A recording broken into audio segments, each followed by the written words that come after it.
Assalamualaikum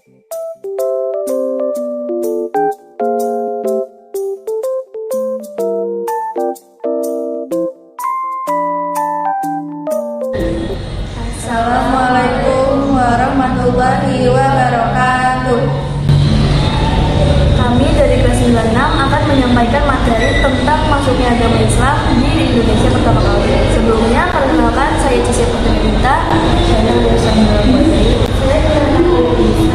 Dan saya Siti Nurasana.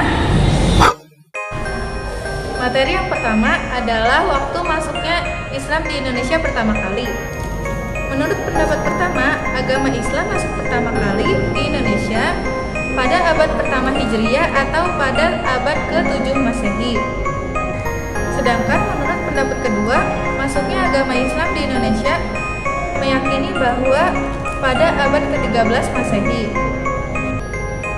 Dan menurut pendapat ketiga, Islam masuk ke Indonesia pada abad ke-11 Masehi. materi yang kedua yaitu bukti-bukti masuknya Islam di Indonesia. Dari catatan sejarah kerajaan Cina mengatakan bahwa pada masa dinasti Tang ada rencana penyerangan dari orang-orang Quraisy. Yang kedua, dari berita Xiong Fei, menurut berita yang dikabari oleh Xiong Fei di Indonesia, ketika itu terdapat dua tempat yang merupakan komunitas orang-orang Quraisy.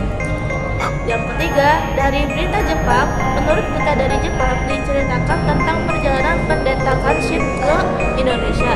Diceritakan pula bahwa ketika itu di Pelabuhan Kantong terdapat kapal-kapal Kose dan Pasir Kuo. Dan yang terakhir, kisah dari Ibnu Abu Tutah pada abad ke-13 mendukung pendapat kedua ini. Ketika itu ditemukan pula sebuah batu besar Sultan Malik As-Saleh di Sumatera Utara yang menunjukkan Ramadan 176 Hijrah atau 1297 Masehi. Sultan Malik As-Saleh adalah seorang pengajar ilmu tasawuf yang kemudian menjadi raja di kerajaan Samudra Pasai. Teori masuknya agama Islam di Indonesia. Yang pertama, teori Mekah. Teori ini mengungkapkan bahwa Islam di Indonesia berasal dari Arab atau Mekah. Teori ini didasarkan pada abad ke-7 atau tahun 674 Masehi. Di pantai barat Sumatera sudah terdapat perkampungan Arab. Kerajaan Samudra Pasai menganut mazhab Syafi'i. Raja-raja Samudra Pasai menggunakan gelar Al-Malik, di mana gelar ini berasal dari Mesir atau Arab. Yang kedua, teori Persia. Teori Persia berpendapat bahwa Islam masuk ke Indonesia pada abad ke-15 dengan dibawa oleh bangsa Persia. Teori ini didasarkan pada peringatan 10 Muharram atau Hari Asyura, yaitu memperingati meninggalnya Hasan bin Ali dan Husain bin Ali yang sangat dihormati oleh kaum Syiah di Sumatera Barat. Kesamaan ajaran tasawuf atau sufi yang dianut Syekh Siti Jenar dengan seorang sufi dan jiran yaitu Al-Hallaj. Penggunaan istilah bahasa Persia atau Iran dalam sistem mengeja huruf Arab untuk tanda-tanda bunyi harokat. Teori yang ketiga yaitu teori kejujuran. Teori ini mengungkapkan bahwa Islam masuk ke Indonesia pada abad ke-13 Masehi.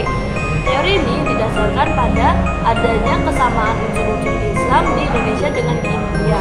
Kurangnya fakta yang menjelaskan peranan bangsa Arab dalam penyebaran agama Islam di Indonesia. Hubungan dagang antara Indonesia dengan India sudah lama terjalin. Adanya batu nisan Sultan Malik Al-Saleh atau Sultan pertama Kerajaan Samudra Pasai yang bertuliskan angka tahun 1297 bercorak khas Gujarat. Yang keempat, teori Tiongkok. Teori ini menyatakan bahwa Islam masuk ke Indonesia karena dibawa perantau Muslim Tiongkok yang datang ke Indonesia. Teori ini didasarkan adanya fakta perpindahan orang Muslim Tiongkok dan Canton ke Asia Tenggara, khususnya Palembang pada tahun 879 Masehi. Adanya masjid tua berhasil tekstur Tiongkok di Jawa. Raja pertama Kerajaan Demak yang berasal dari keturunan Tiongkok. Golongan penyebar Islam di Indonesia ada 3. Yang pertama, para pedagang, yaitu para pedagang Arab, Gujarat, dan Persia. Yang kedua, para dai, yaitu ulama dan guru agama. Yang ketiga, kaum sufi, yaitu orang yang mendalami ilmu tasawuf.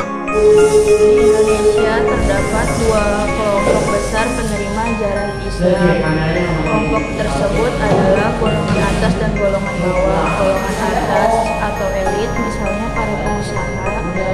dan bangsawan.